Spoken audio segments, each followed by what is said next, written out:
So I recently made a video linking cases together in Ace Attorney, and for the first game, I suggested there's a link between Turnabout Goodbyes and Rise from the Ashes. But there were a lot of people who took exception to that idea, who pushed back that these two cases had that strong of a relationship at all. And you know what? That's fair.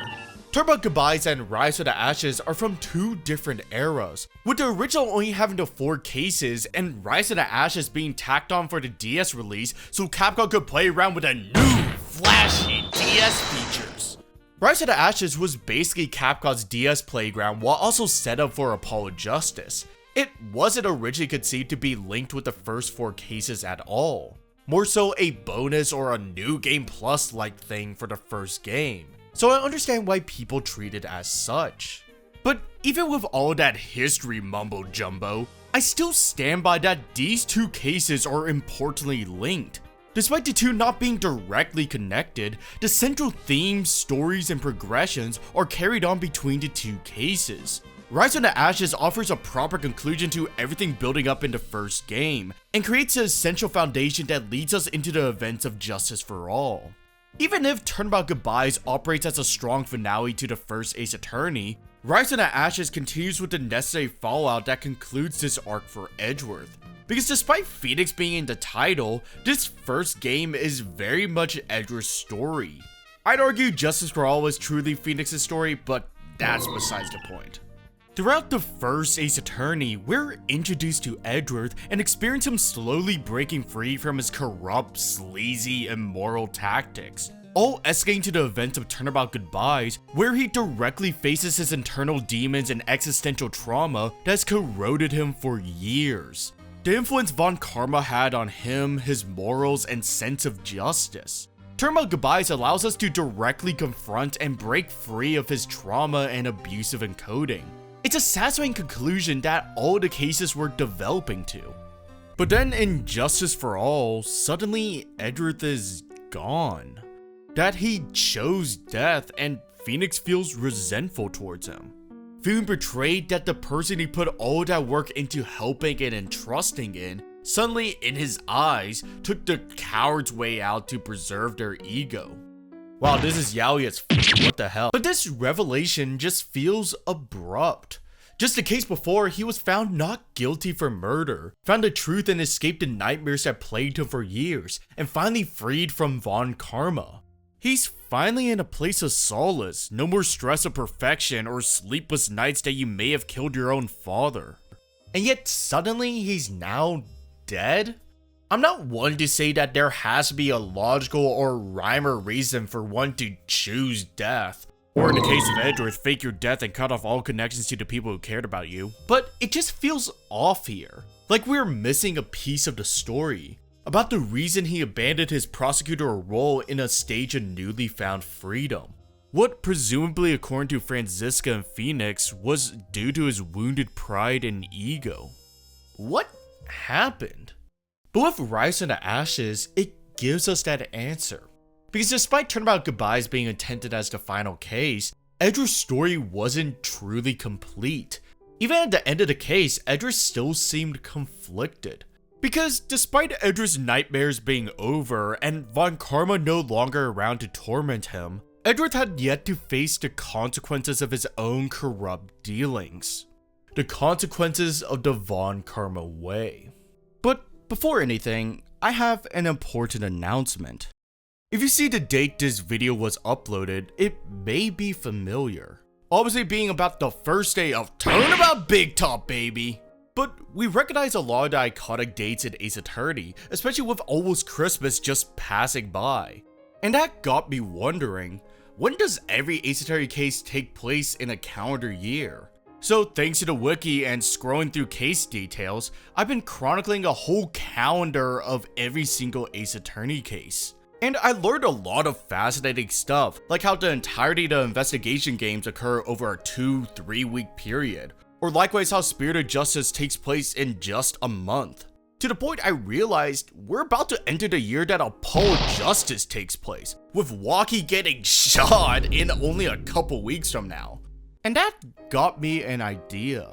For the next year, I want to play every single case on the day they happen, So each day of the case, I want to go live and stream it on that exact day.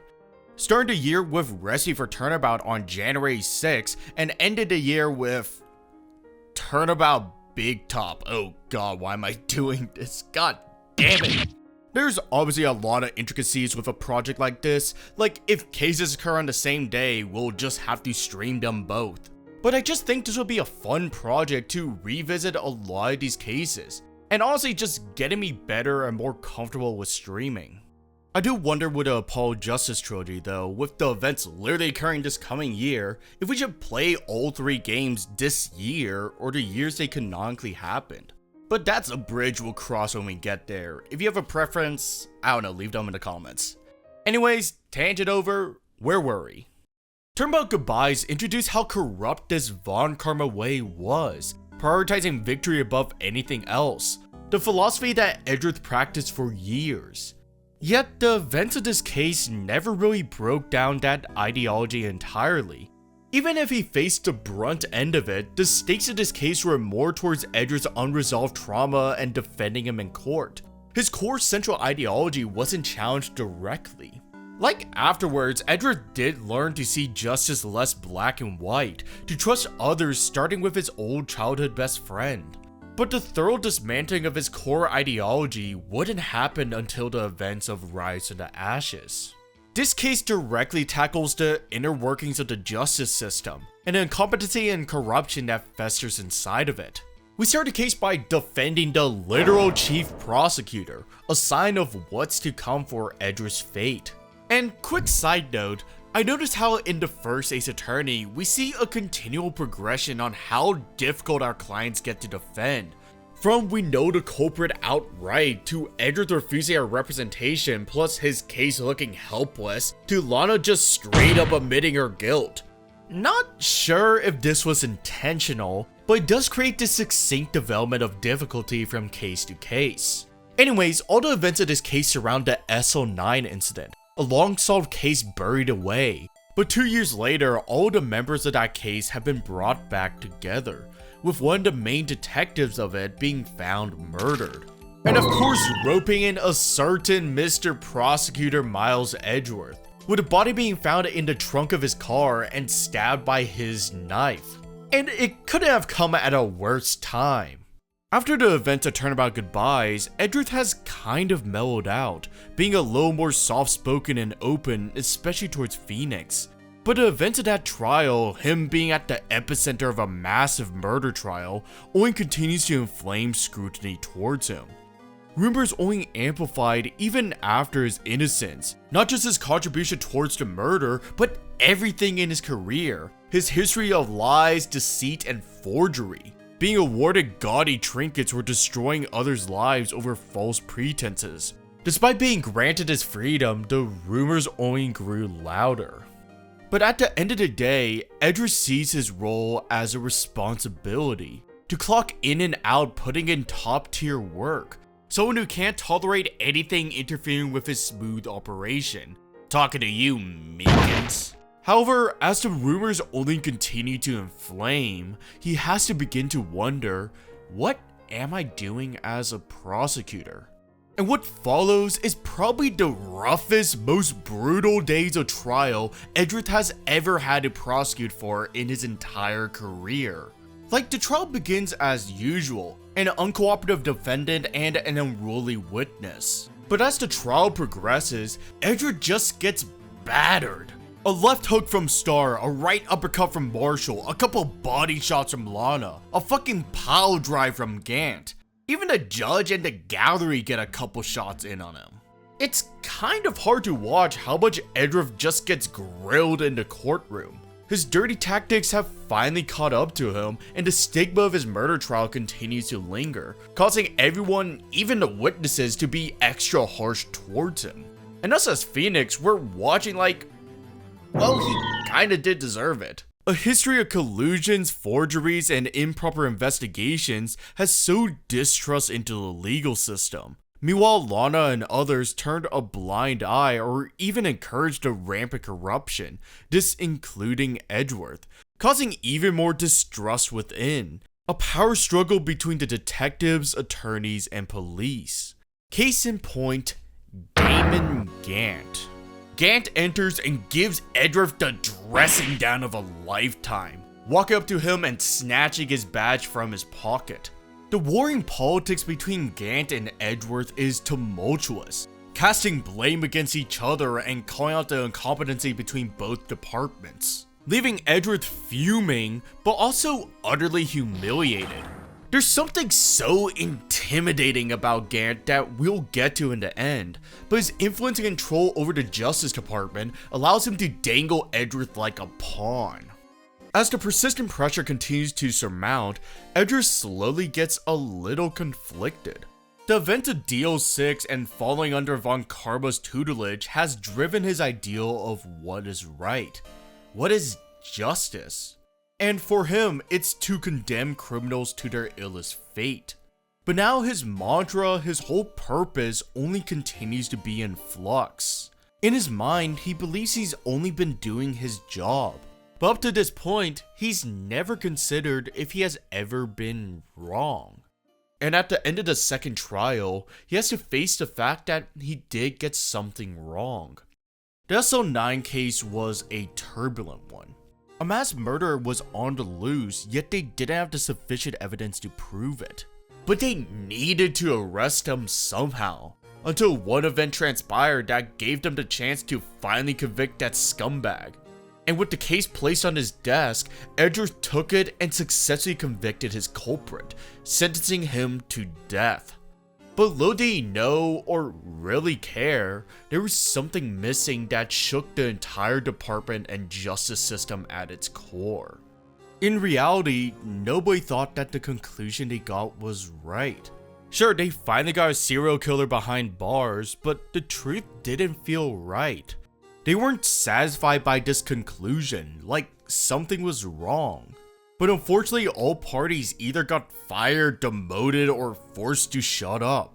But that only caused further disdain within the system, with people like Starr and Marshall directing their anger towards Edgeworth and the prosecutor's office, believing they manipulated and forged the results, especially with the SO9 case. And they were willing to go to lengths to prove it, to the point they committed serious offenses to circumvent the legal system that betrayed them, just like how the prosecutorial office did before. And that lingering, unsettling feeling reaches a boiling point when the chief prosecutor Lana Skye gets summoned to the stand. She states the lengths the prosecutor's office was willing to go to convict Dark. And under oath, she coldly declares that the events of SO9 were heavily doctored. The silence is deafening. And just like that, the entire courtroom erupts.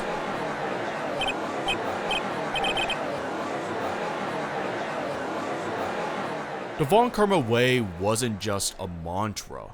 It was a virus, infecting every level of justice, to get their verdict by any means necessary. Incompetency leads to exploitation, vulnerability leads to manipulation. What may seem to be justice becomes pure dystopian. Often we feel powerless under the law, so instead we prefer to find loopholes to circumvent it, in order to get the results we want. And this reveal is finally what shatters Edgeworth. The role he played to be the most thorough and efficient prosecutor was only a puppet to a corrupt system. Whether or not he has engaged in forgeries and other manipulative practices is technically up in the air. But what matters is his code of conduct has caused these rumors to circulate, that Von Karma way. And more than often has caused a lot of false convictions and ruined many lives, the consequences of which he has never faced until now. That he willingly engaged in a case littered with forgeries and falsehoods, and he has to be the one that takes the heat of it all. I wholeheartedly believe what Edgeworth experienced in this trial was even more brutal than what he endured in Turnabout Goodbyes. And that's an insane statement on its surface, considering Edgeworth was arrested for murder and had to relive generational trauma, and plus his mentor literally tried to convict him for murder. But what he was given from that trial was a little bit of hope. the relief he didn't kill his own father, and in the end, he got off innocent. But with Rise from the Ashes, it utterly eviscerates Edgeworth's entire philosophy, having to face the people's lives he's affected, the wrong verdicts he has given out, and the dark corners of the law he himself helped contribute to. His whole worldview is broken, and he has no one to blame besides himself, only resigning his fate to a bunch of anonymous board members. This aspect alone is why it pieces so well into the first Ace Attorney. Because hypothetically after Goodbyes, he could have just accepted his freedom and gone right back to prosecuting normally. But Rise from the Ashes actively challenges that philosophy heavily, forcing Edgeworth to reconsider everything and face the consequences of his old tutelage. But also seeing a new perspective thanks to Phoenix, which alone should answer Edgeworth's question. What does it mean to be a prosecutor? This isn't just a job, it's a role, a responsibility when dealing with the lives of others and enacting justice. What even is justice? It's not a result or a statistic, it's making sure the truth is revealed. But how do we even get to the truth? Well, how did Edgeworth get to this point to begin with? All because of Phoenix. Because even after all of these years, he still trusted him. Trust. And that's the most important part. In order to get to the truth, we need to put our trust in others. And that's the second part that makes Rise to the Ashes so important. This idea of trust. This has been a concept building throughout the game. Edgeworth being bested by his old best friend in Turnabout Sisters, him giving Phoenix one last breath of life in Turnabout Samurai, Phoenix defending Edgeworth and releasing his trauma in Turnabout Goodbyes. And in Rise to the Ashes, we get to see them perform almost as a team, finally trusting each other in and outside of the courtroom. Edgeworth goes to lengths to help give us evidence or encourage us in court, nudging us along on many occasions even if it was to lean in his favor. It's really nice, honestly. In those moments, Edgeworth isn't really going for a win. They're going for the truth. I think this final convergence between Phoenix and Edgeworth fits so well with everything Ace Attorney has been developing towards. This moment of tranquility and collaboration between prosecution and defense, and their moments of just being cordial friends finally, makes this a worthy inclusion in this game. But even more so, if Edgeworth finally accepting Phoenix to represent him in court was a sign of trust, then I think when Edgeworth relinquishes his control over to Phoenix was the ultimate form of it. That he acknowledges Phoenix's talent not just as a lawyer, but as a peer. And together through a very long and arduous trial, they finally reached the truth, proved Lana's and even Emma's innocence, and make right to the errors from SL9, and finally convict Gant for his years of corruption, deception, and coercion. Yet by the end of the trial, Gant has an interesting thing to tell Edgeworth. You and me, we're the same. One day you'll understand. You're just one man. You'll see what it really takes to bring them down once you try to go it alone. If the rest of this case really broke Edgeworth, this final statement from Gant is what truly killed him. Because he isn't wrong. Edgeworth and Gant are much the same, doing anything to maintain control and enact justice how they see fit. Not necessarily the right justice, but the justice they see as right, and are willing to do whatever it takes to get that result. Edgeworth was just one step away from stooping as low as Gant. This revelation causes Edgeworth to spiral. But it isn't all doom and gloom, as despite the trauma and the regret Edgeworth had to endure, he discovered something. His true weapon to the justice he wants to enact. That idea of trust. The one thing Gant got wrong is that Edgeworth won't be doing this alone. That even if he doesn't trust himself, someone else is there to trust him. He doesn't need to forge handprints and leather for people to work with him, at least. But in the end, Edgeworth knows this is the end of the road for him. The Von Karma way that has corroded his spirits and now every level of justice. And in the final moments of this game, lying on his desk, we hear beckoning out, Prosecutor Edgeworth chooses death. What makes Rise into Ashes an important follow-up to Turnabout Goodbyes is it expands upon Edgeworth's internal conflict left off from it. That Von Karma's spirit wasn't killed after Turnabout Goodbyes, it's just what got the ball rolling. This case, the past finally catching up to him, and the events of SO9 are what snowballed into the end of Edgeworth. The first Ace Attorney has all been about Edgeworth's self-discovery and breaking free from his corrupt past. Rise from the Ashes was just the killing blow. I do admit there is a significant tonal shift between Rise from the Ashes and the rest of the first Ace Attorney. I mean, this case is practically the length of the first 4 cases combined, and it's easily the most unique among any Ace Attorney case. But what this case brings to the grander narrative helps enforce and really complete this game. Edgeworth's fall helps demonstrate his need to reset and rediscover his motives. And I don't think without this case, Edgeworth would still become that reformed prosecutor we see in the future. And then there's the core themes of the truth, how often we try to run from it, that we are scared of it, and even manipulate the law to cover it up. But again, we need to put our trust in it. The truth may be painful, but because of that, it's more reason we need to confront it, to expose that truth to finally get the proper justice.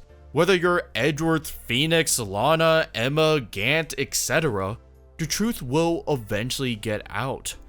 All of it, regardless of if it's good or not. And simply, I failed to see how Rise into Ashes would work being isolated from the other cases, especially Goodbyes. It helps that you can directly see how significant Turnabout Goodbyes and Deal 6 are throughout. Everything that happened with Von Karma and more continues to be brought up, while showing the lingering impact they still have, whether to Edgeworth or the justice system as a whole. Or what about the rest of the cast? I've harped on Edgeworth for a while, but Gumshoe as well is given incredible moments. His loyalty towards Edgeworth and putting his job on the line for him. It's incredibly sweet and captures everything we love about him and then some. And I don't think this Edgeworth Gumshoe dynamic would hit the same in like the investigation games without this case. Despite not mentioning him much, this is also an important case for Phoenix too. Having to take on a case without Mia or Maya for the first time, mostly. Or him finding a new partnership between him and Miles. And we can't forget the parallels between the Sky Sisters and the Faye Sisters, showing a broken, mirrored version of the Fays as we try to slowly mend their relationship.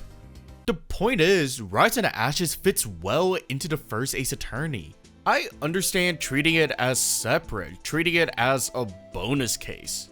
But at the same time, it contributes so much more to the game than if it was disconnected. To Edgeworth's story, to giving us our first true Phoenix Edgeworth collaboration, to enforcing the central themes of trust and relationships, to just giving our main characters moments to shine. There's just so much stuff and links to the rest of the cases, you simply can't see this case as just standalone, but rather a proper continuation and conclusion to the game. But if you still don't trust me, well, then you can probably trust the creator of the series himself. Takumi has stated that this case was created to make a proper bridge between the first and second games, to justify Edgeworth's disappearance. Because when we look back at history again, the first Ace Attorney was meant to be standalone, no plans to continue Edgeworth's or anyone's stories. But with the addition of new games, they need to continue these character stories that they previously thought were complete. But after Justice for All, it left some holes in the story for Edgeworth. So when the DS release of the trilogy came around, Takumi asked himself, what would be the most damaging to Edgeworth's psyche? And thus, this case was born. Rise of the Ashes is way more than just a bonus case. It's a significant moment in Ace Attorney. Not just narratively, but also introducing us to proper forensics in the series, or important characters like Emma Skye. Even if it's not like the other final cases where the game isn't leading all of its lore up to this case, I think that almost enhances it. It makes this case unique. It feels post-gamey in a way, where we deal with the following action following the climactic moment. It doesn't make it any less significant, quite the contrary. You could even say it's the most important case in the game, with it being a proper conclusion to it, forcing our characters and the story to respond to such a substantial event like Turnabout Goodbyes. But with us getting further and further from the Game Boy era, and as more and more people are going to be recognizing Rise from the Ashes as the final case to the first Ace Attorney, I think it's justifiable to start seeing it as such. Because despite how different it still works as a proper conclusion, arguably a better one than even Goodbyes. So yeah, Turnabout Goodbyes may be the true final case. Maybe Rise of the Ashes feels a little too out there to really fit in with the rest of the cases.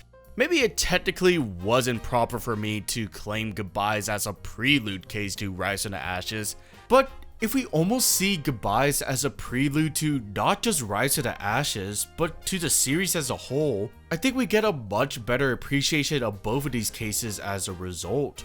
Seeing Goodbyes and DL6 as the catalyst to everything in Ace Attorney, and seeing it as the spark that will ignite the flames for Rise from the Ashes.